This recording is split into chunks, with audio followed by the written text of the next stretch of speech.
औरों को भी इंस्पायर करना है। विश्व के इतिहास में एक ही परिवार ऐसा है जिसकी 3 पीढ़ियों ने बलिदान दिया, जिनकी 3 पीढ़ियों ने बलिदान दिया। वो कौन सा परिवार? गुरु तेग बहादुर जी का परिवार। किसका परिवार?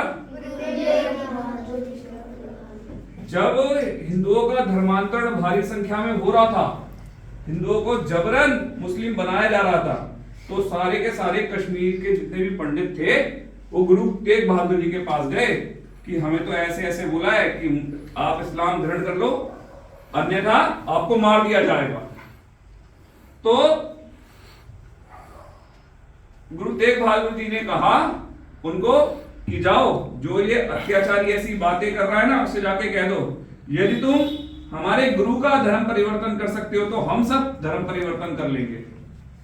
और गुरु तेग बहादुर जी को दिल्ली में चांदनी चौक के पास लाया गया। आप सबको पता है इसके बारे में, है? देखो वो बच्चा कह रहा है सर काट दिया। और उनका बलिदान हुआ, लेकिन उन्होंने धर्म नहीं छोड़ा, उन्होंने धर्म नहीं छोड़ा। और गुरु तेग बहादुर जी के पुत्र कौन थे? अरे वाह, ताली बजाओ उस बच्चे के लिए। गुरु गोविंद सिंह जी, ठीक है। गुरु गोविंद सिंह जी भी ने खालसा पंथ की स्थापना करी और उन्होंने भी अत्याचारियों की बात नहीं मानी, अपने धर्म पर अडिग रहे, अपनी सिक्खी पर अडिग रहे। और सिक्खी पे अडिग रहते हुए उनके जो 4 पुत्र थे, जिनके बारे में आज हम फिल्म भी देखेंगे, 4 साहिबजादे, वो चारों के चारों भी अपनी सिक्खी पर अडिग रहे, बलिदान दे दिया। एक एक पुत्र 100 सैनिकों पे भारी रहा, लेकिन अपना धर्म परिवर्तन नहीं करवाया। और उन चारों में अजीत सिंह, जुझार सिंह, जोरावर सिंह, फतेह सिंह, इन सब में सबसे ज्यादा जो बलिदान, जो सैक्रिफाइस था, वो सबसे ज्यादा छोटे जो बाबा थे ना, उनका था। उन चारों को सिख पंथ में बाबा कहते हैं। तो यहाँ 4 साहिबजादे कह रहे हैं, ठीक ना, उनको बाबा ही कहते हैं, ठीक ना, बाबा फतेह सिंह, बाबा जोरावर सिंह, ठीक है ना। तो जो दोनों थे, आप फिल्म में भी देखोगे कि कितने निडर थे। उनको बुर्ज मतलब क्या होता है? बुर्ज खलीफा देखा है ना, जैसे और एक बहुत बड़ा होटल, और वैसे ही बेटा जो किले की दीवार होती थी, दीवार जहां से कनेक्ट होती थी ना, कनेक्शन के ऊपर एक टावर बना देते थे जिससे सैनिक ना नीचे देख सके, कोई आ तो नहीं ना, ठीक है। तो उस टावर पे बड़ी ठंड में भी, कितनी ठंड हो रही है ना, इस सर्द ठंड में उस टावर पे उन दोनों बच्चों को उनकी दादी के साथ ऊपर छत पे बुर्ज में बैठा दिया। हाड़ कपा देने वाली ठंड में उन बच्चों को कई दिनों तक रखा, लेकिन और कई उनको लालच दिए, कई उन ऐसे छोटे कई उन बच्चों पे अत्याचार करे, लेकिन ना वो बच्चे अडिग हुए, ना वो बच्चे अपने धर्म से हिले अडिग रहे, ना उनकी दादी। और जब उनका अंत में बलिदान हो रहा था, उनको दीवार में चिनवाया जा रहा था, क्या करो बेटा? वो जो मंत्र बोल रहे थे गुरु साहिब का। हाँ, कौन सा? एक ओंकार, ठीक है।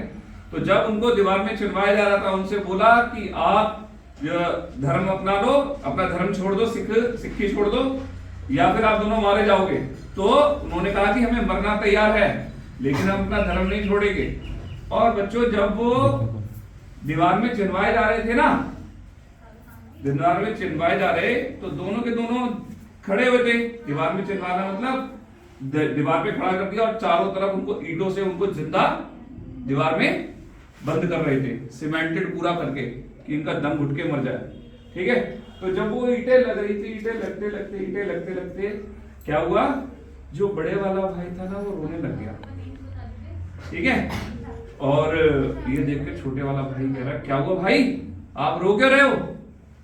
डर गए क्या? वो कह रहा, नहीं, मैं इसलिए नहीं डर रहा, मैं रोज ले रहा हूं कि मेरे को ना ये ईंटें जो लग रही हैं, ईंटें नीचे से इसने लगानी शुरू करी हैं, और जब ईंटें नीचे से लगाएगा तो हम दोनों में से पहले सांस किसकी रुकेगी? तेरी रुकेगी।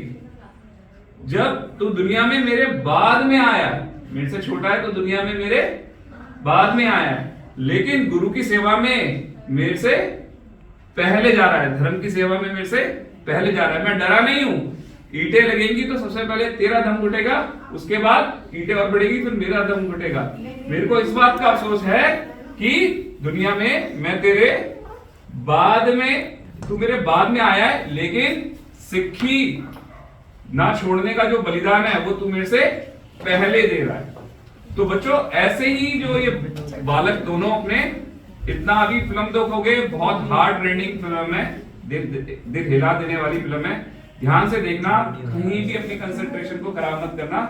इससे बहुत अच्छी सीख मिलेगी, क्या? अपने धर्म पे अडिग रहना। किस पे अडिग रहना? ठीक है। और हम अपने धर्म से डाइवर्ट कब होते हैं पता है? कब डाइवर्ट होना शुरू हो जाते हैं, कब इधर उधर होना शुरू हो जाते हैं, अडिग कभी कब नहीं रहते, जब हम दूसरे के कल्चर को अपनाना शुरू कर देते हैं। हम में से किस किसने क्रिसमस मनाया? मनाया था? क्रिसमस मनाया ना? नहीं मनाया? उन्हें तो बनाया था। हमने से किस किसने मैरी क्रिसमस कहा एक दूसरे को? ठीक है, बहुतों ने कहा, हाथ नीचे। ठीक है, और चलो वो हो गया, पता नहीं था, मैरी क्रिसमस जो भी है, सही है। अब क्या आ रहा है 1 तारीख को? न्यू ईयर आ रहा है। क्या आ रहा है? New year. और बच्चों ये न्यू ईयर किसका है? क्रिश्चियंस का न्यू ईयर है। हमारा न्यू ईयर कब आता है? जब गर्मी के नवरात्रे होते हैं ना, तब आता है, अप्रैल में। ठीक है, अप्रैल में आता है। कैसे? और हमारा जो न्यू ईयर है ना, हमारा जो नववर्ष है बेटा, वो पूरा वैज्ञानिक है। ये जो इनका नववर्ष है ना, ये तो जबरदस्ती का नववर्ष है। जब अंग्रेज हमारे देश में आए थे ना, तब इनके कैलेंडर में केवल 10 महीने थे। अभी कितने महीने होते हैं हमारे कैलेंडर में? 12। और वो यहाँ पर आकर देखा, उन्होंने कहा अरे इन भारतीयों के तो कैलेंडर में 12 महीने हैं, उनके कैलेंडर में 10 महीने कैसे थे पता है? इसका अंदाजा कैसे लगाते हैं हम? 7 जनवरी फरवरी मार्च अप्रैल मई जून जुलाई, ठीक है ना, जुलाई अगस्त छोड़ो, जनवरी फरवरी मार्च अप्रैल मई जून, ठीक है, 6 महीने हो गए। 7 सितंबर, 8 ऑक्टोपस के 8 हैंड्स होते हैं ना, तो 8 ऑक्टा अक्टूबर, 9 नवंबर, 10 दिसंबर। ये इसके ना अपने ग्रीक भाषा के नंबर होते हैं, सेप्टा, ऑक्टा, नेवा, डेसा। तो इनके बच्चों 10 महीने थे। जब ये आए तो हमें देखकर कि अरे ये तो 12 महीने होते हैं। पृथ्वी सूर्य की परिक्रमा 365 दिन 365 डेज और 6 आवर्स में 365 दिन 6 घंटे में लगाती है। ये तो बिल्कुल साइंटिफिक कैलेंडर है। तो उन्होंने जबरदस्ती 2 महीने अपने महान राजाओं के नाम के, किंग ऑगस्टस के नाम पे अगस्त और जूलियस सीजर के नाम पे जुलाई बीच में घुसेड़ दिया, ठीक है। और वो गिनती देखो क्रम, अब वो जो 10 पे आना था वो 12 पे चला गया, ठीक है। तो ये इनकी पोल खुलती है ये। और देखो जब वो नवरात्रे आते हैं तब परिवर्तन होता है ना, असली वर्ष तो तब बदलता है ना। कैसे? मौसम तब बदलता है, फसल सब तब बदलती है, अकाउंट्स के नए खाते तब बदलते हैं। और क्या बदलता है तब? क्या बदलता है? अरे वाह क्या बात है, ताली बजाओ उसके लिए, ठीक है। ताली करो। अपनी क्लासेस बदलती है, जितनी भी चीजें हैं ना बच्चों वो उसी महीने में बदलती है। इस महीने में नहीं बदलते। इसमें क्या होता है? बस 31 का 1 और कुछ नहीं होता। तो कोई आपको हैप्पी न्यू ईयर कह रहा है, सही है, हमें कर्टेसी तो अपनानी चाहिए, ठीक है ना, शालीनता अपनानी चाहिए, ठीक है भाई, सेम टू यू कह दिया। लेकिन हम पहले उठ रहे हैं, पार्टी बना रहे हैं, मम्मी से कह रहे हैं केक लाओ, यहाँ बैनर लगाओ। नहीं, 4 साहिबजादों से क्या सीखना है? यही सीखना है, अपने धर्म पे अपनी बातों पर कैसे अडिग रहते हैं, ठीक है। और क्या बनाते हैं हम? और कैसे वेस्टर्न कल्चर को अपनाते हैं? केक लाते हैं, ले आओ, कोई बात नहीं, अपने बर्थडे पे काटते हैं, चलो काटने की संस्कृति नहीं है पर काट भी लो। लेकिन सबसे गलत काम क्या करते हैं उसमें? एक हम कैंडल्स को ब्लो आउट करते हैं, फूकते हैं मोमबत्ती। हमारे यहाँ पर आपका जन्मदिन शुभ अवसर होता है, अशुभ अवसर होता है? शुभ अवसर होता है ना। तो हमारे यहाँ पर तो शुभ अवसर में अग्नि जलाई जाती है। और फिर लेकिन हम क्या कर रहे हैं? वो अग्नि शांत कर रहे हैं, बुझा रहे हैं। उल्टा कर रहे हैं या सीधा कर रहे हैं? हैं? तो अपने जन्म दिवस पे मोमबत्ती नहीं बुझानी, उल्टा दीपक जलाना है। उल्टा क्या जलाना है? दीपक। और एक चीज और करते हैं, क्लास में तो सबको हम गिफ्ट बांटते हैं उस दिन, ठीक है ना। जिस दिन बर्थडे होता है जबरदस्ती 30 स्टूडेंट है, 30 को गिफ्ट बांटेंगे, टॉफी बांटेंगे स्कूल में, टीचर्स को देंगे चॉकलेट्स। एक काम और करना, उस दिन जबरदस्ती कुछ भी कहो, जा करना मंदिर में दर्शन करके प्रभु को जरूर, मंदिर में, इस घर के मंदिर में नहीं, टाइम उस दिन होता नहीं है, बहुत बिजी होते हैं हम, पर मम्मी से 10 रुपए लो या 20 रुपए लो, अपने पास जाओ मंदिर में, भगवान को जरूर चढ़ा के आओ अपने हाथ से, ठीक है। और सबसे अच्छा काम अगर हो सके तो किसी गरीब को उस दिन भोजन करवा दो, ये तो सबसे अच्छा काम है। लेकिन उस दिन सब बहुत बिजी रहते हैं ना, मेरे भी 2 बच्चे हैं भाई, मैं भी बिजी रहता हूँ जब उनका बर्थडे होता है, ठीक है। तो आप भी रहते होगे शायद, वैसे ही बर्थडे बॉय और बर्थडे गर्ल होते हो एकदम, ठीक है। पर ये जो छोटी छोटी चीजें है ना, छोटे छोटे संस्कारों से बात बड़ी बन जाती है। ये छोटे छोटे संस्कार अपने जीवन में उतारिए, ठीक है। न्यू ईयर कोई कह रहा है सामने से तो सेम टू यू कह दीजिए, मैं ये नहीं कर रहा एकदम ही बस पूरे हिंदुत्ववादी बन गए, आप कह दीजिए। लेकिन आप पहले विश मत करिए, पहले उसको मत बोलिए, क्योंकि ये आपका नहीं है। कोई कर रहा है तो उसको प्रोटेस्ट मत करिए, उसकी चॉइस है। और आपकी क्या चॉइस है, मैं नहीं सेलिब्रेट करूंगा तो उसकी चॉइस है, सेलिब्रेट कर रहा है, उससे बहस मत करिए, आप अपनी सही लाइन पे चलिए। दूसरा, बर्थडे पे कभी भी क्या नहीं फूकनी, कैंडल, ठीक है। और सैक्रिफाइस के लिए कितना रेडी रहना है, कितना डिवोटेड रहना है, ये फिल्म हमको दिखाएगी, ठीक है। उतना सैक्रिफाइस सीखकर अपनी स्टडी के लिए भी, अपनी पढ़ाई के लिए भी डेडिकेटेड रहना है। हम बर्थडे में मोमबत्ती नहीं फूक रहे और किसी को हैप्पी न्यू ईयर विश नहीं कर रहे, हम वेस्टर्न कल्चर की तरफ नहीं बढ़ रहे, लेकिन अपनी पढ़ाई भी नहीं कर रहे, ठीक है।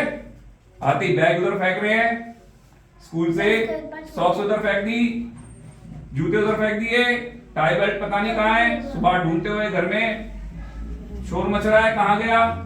ये भी नहीं होना चाहिए, ये अच्छे मैनर्स भी लाना, ये भी सबसे अच्छी देशभक्ति है, अपने धर्म के ऊपर अडिग रहना है, ठीक है बच्चों। 3 पीढ़ियां, मैं दोबारा बोल रहा हूं, विश्व में एक ऐसा परिवार जिसकी तीनों पीढ़ियां गुरु तेग बहादुर जी, उनके बेटे गुरु गोविंद सिंह जी, उनके पोते बाबा फतेह सिंह, बाबा जोरावर सिंह, बाबा जीत सिंह, बाबा जुझारू सिंह, इन सब ने सैक्रिफाइस करा, इन सब ने बलिदान दिया। केवल विश्व का यही एक ऐसा परिवार है जिसकी तीनों पीढ़ियां धर्म की सेवा में बलिदान हो गई। तो इनके बलिदान से हमें सीखना है, छोटी छोटी बातों से बात बड़ी बन जाती है। दोबारा कह रहा हूं, जो आज बताया, ये न्यू ईयर नववर्ष अंग्रेजों का नहीं मनाना, कोई बोल रहा है तो उसको विश करना, पर हमने खुद नहीं मनाना। और हैप्पी बर्थडे पे अपने मोमबत्ती नहीं जला लो, भगवान के मंदिर में जलाओ, फूको, ठीक है।